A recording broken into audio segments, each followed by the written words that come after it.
A piso tenemos un nuevo entrevistado acá con nosotros, el doctor Mariano Arcas. ¿Cómo está, Mariano?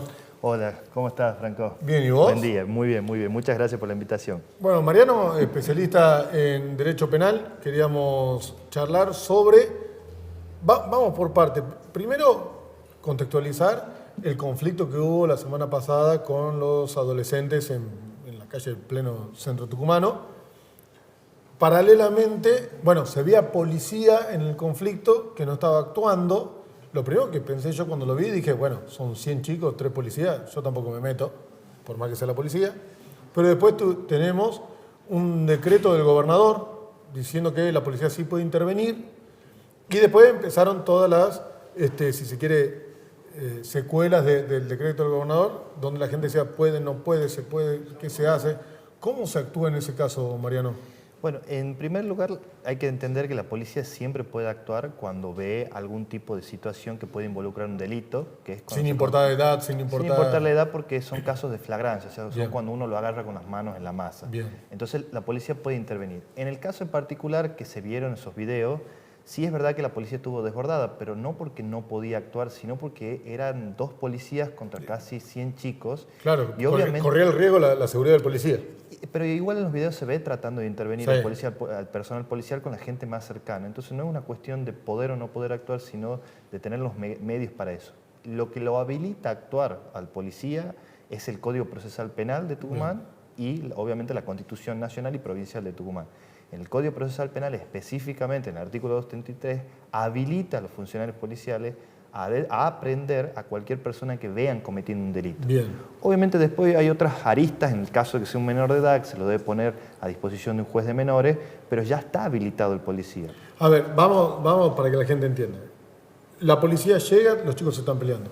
La policía aprende a uno, lo lleva a la comisaría, a la justicia, ¿a dónde lo lleva instantáneamente? En un primer momento debe constatar si es mayor o menor de edad. Si es menor de edad, no podría llevarlo o ponerlo mucho tiempo en una comisaría porque eso podría vulnerar sus derechos como niño. Pero pueden llevarlo a la comisaría hasta que lo busque el padre. Puede ponerlo, digamos, claro. Padre, lo primero que tutor. tiene que hacerlo es demorarlo para llamarlo a los padres, para que ellos lo vayan a buscar y obviamente poner en conocimiento al juez especializado en niños, niñas y adolescentes, que acá en Tucumán actualmente está como nueva jueza la doctora Radi, para que tome las decisiones dependiendo del caso. Normalmente si es una pelea, como el delito que se le imputaría sería de lesiones, casi siempre se le toman los datos, se los pone a disposición y se pide que los padres los pasen a buscar.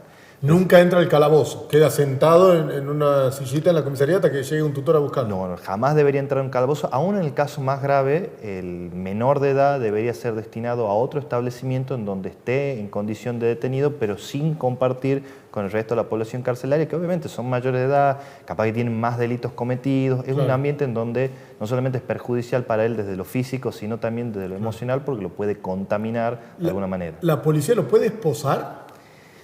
Si sabiendo que es menor de edad, para llevarlo a la comisaría, por ejemplo. En ese caso, la policía tiene que hacer una suerte de examen de lo que genera el perjuicio de esposarlo contra la necesidad de esposarlo. Bien. Si el menor está muy desbordado, utiliza algún tipo de arma, o un arma blanca, cualquier tipo de cosa que ponga en riesgo la integridad física del policía o la integridad física de un tercero, ahí se ve el policía intentando intervenir. Puede, digamos, esposarlo porque es una forma de neutralizar el riesgo sin que se lo dañe al menor. Obviamente es fea la imagen de un menor saliendo esposado, pero también sería fea la imagen de algún policía lastimado, herido o muerto por una cuchillada o algún otro menor muerto.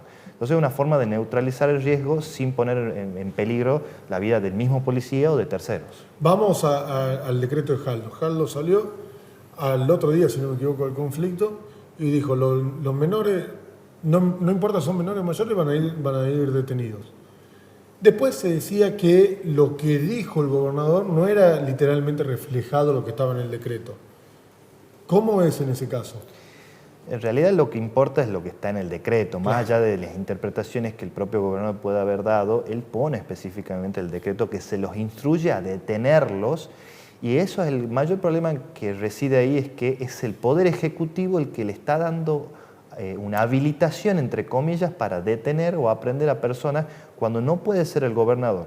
Primero, lo único que lo puede habilitar a detener al policía es, en principio, una orden judicial. Bien. Un juez que ordene El la gobernador detención. no puede decirle a la policía, ustedes pueden detener a los menores. Tiene que ser juez de menores. El gobernador lo que puede hacer es tomen medidas de prevención para evitar que estos hechos sucedan, porque Bien. forma parte del Ejecutivo el Ministerio de Seguridad, con lo cual la seguridad de los tucumanos es competencia del gobernador. Bien. Pero él no puede decir, los autorizo o los ordeno a detenerlo. Él puede decirle, prevengan, eviten que sucedan estas cosas. Igual la policía, aunque no tuviera orden judicial, como dije al principio Franco, puede detenerlos en caso de que haya una flagrancia, que es cuando los agarramos con las manos en la masa. Claro. Está habilitado por el Código. Lo que hay que entender acá es que la ley que habilita a llevar a cabo estas medidas de detención y privación tiene que ser un código de procedimiento, porque ese código de procedimiento sigue a la Constitución.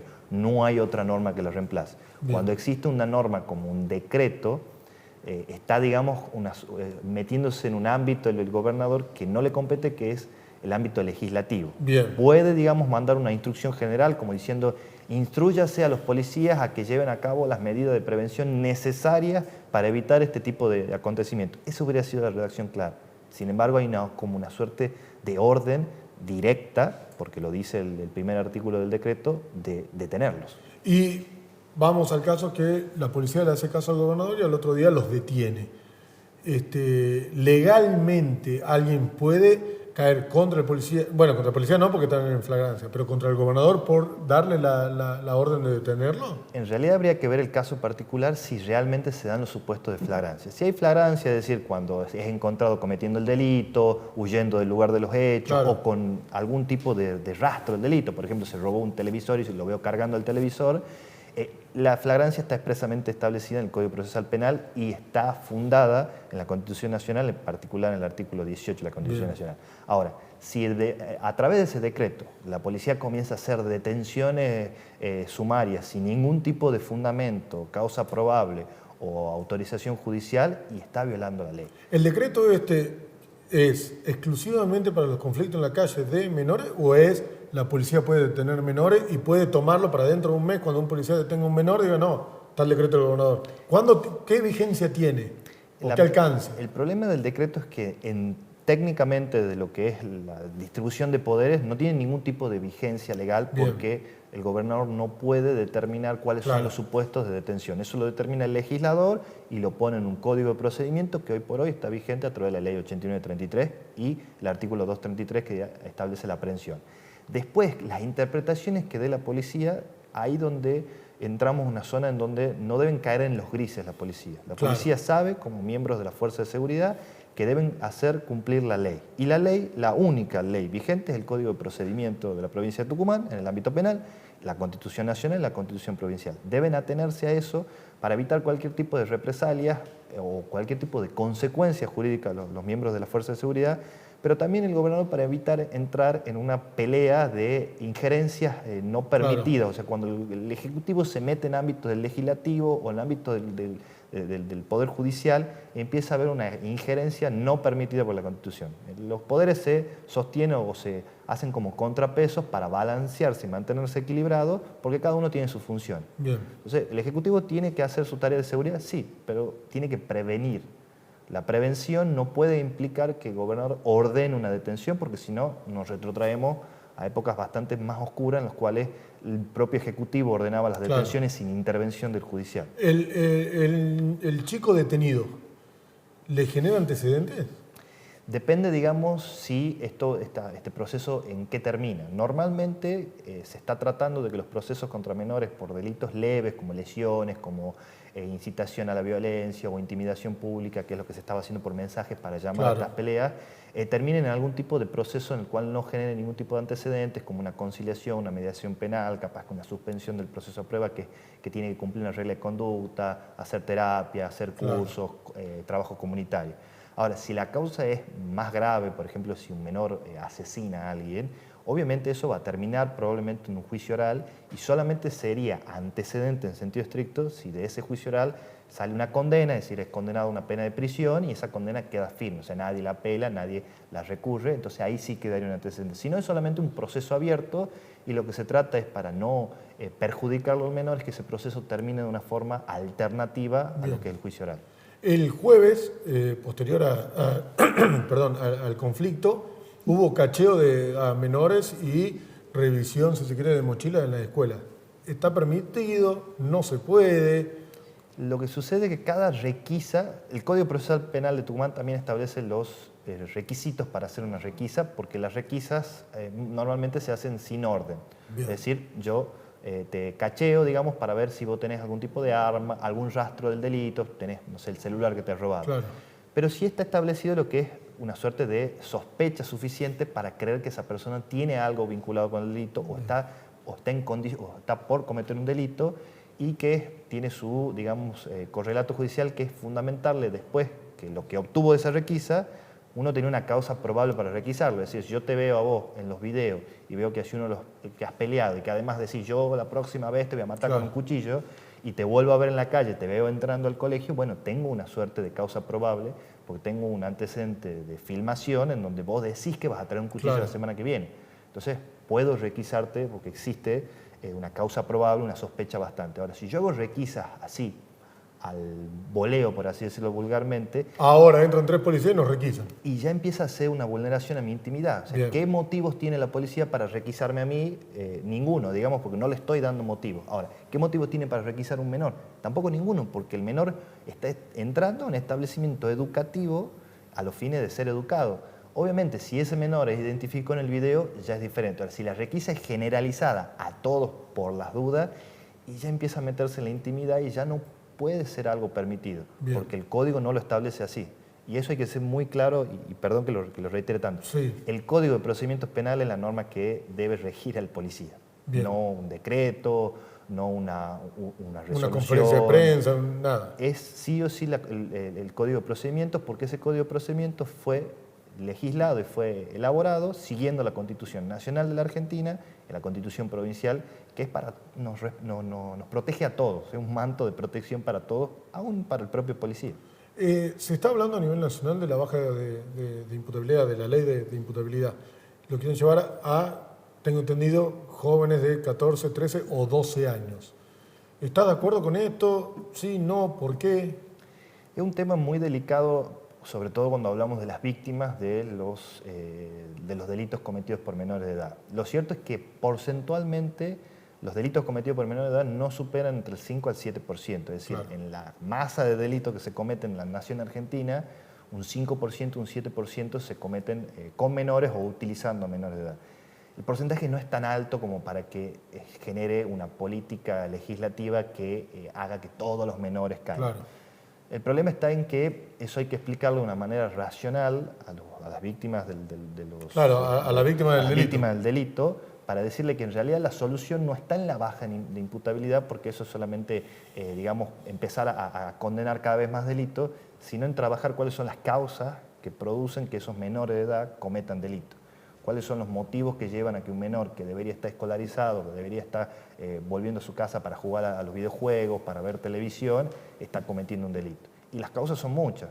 La droga está en primer lugar, porque la droga es un flagelo que los ataca a tal punto que cuando no tienen la droga salen a robar, y salen a robar con 14, con 15 años porque Claro. están con abstinencia. Entonces hay que eliminar más las causas que atacar las consecuencias. Las consecuencias de esas causas es el delito. Y lo que hacemos con una ley de baja de imputabilidad, es atacar las consecuencias, porque si yo bajo la imputabilidad, lo que estoy haciendo es condenando a un menor que ya cometió el delito. O sea, no hago ninguna prevención, porque el menor que está en estado de abstinencia, porque le faltan drogas, porque quiere comprar, le va a robar a su mamá, a su papá, o le va a Claro. robar al que cruce la calle. La diferencia es que capaz que no le pegue un tiro a la mamá o al papá, pero sí el que cruza la calle. Entonces, atacamos las consecuencias y no las causas, y para mí el problema subsiste. Cuando se baja la edad de imputabilidad, detienen y encarcelan a un chico, a un adolescente de 14 años. ¿Va a cárcel común? No, en primer lugar, en teoría debería ir a un instituto especial de detención, acá en Tucumán es el Instituto Roca. No, digo si se llega a bajar la edad. Si se llega a bajar la edad, lo que se busca es que haya institutos especializados, sea que creados fuera de los establecimientos carcelarios o unidades especiales dentro de los establecimientos carcelarios que trabajen con el menor que en este caso, si hipotéticamente se aprobara, es condenado y tiene que ir a cárcel común, claro, porque está dentro de los parámetros del Código Penal. Iría a un establecimiento especializado o a una unidad especializada dentro de la misma cárcel. Claro, no lo mezclarían con... La idea es no, la idea es tratar de no mezclarlo con el resto de la población carcelaria, que muchas veces tenés muchos reincidentes. Entonces el reincidente tiende un poco a contaminar. En su momento decían que la cárcel es como la universidad de los delincuentes. Uno, hasta que no va a la cárcel, no obtiene el título porque claro, no se codea con el resto de delincuentes, que además hay de todo tipo de delitos, desde homicidio, desde narcotráfico, desde abusos sexuales. Entonces es riesgoso si el menor es el primer contacto con la ley. ¿La policía puede detener a los menores a través del video?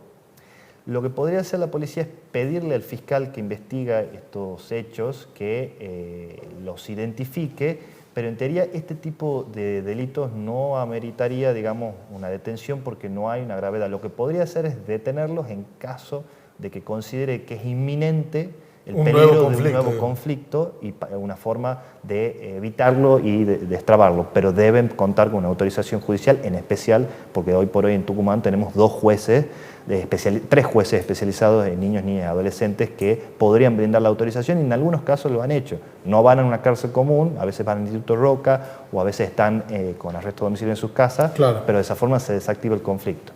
Mariano, muchísimas gracias. Muchas gracias a vos. Vamos a una nueva pausa en Código Informativo y ya seguimos por acá.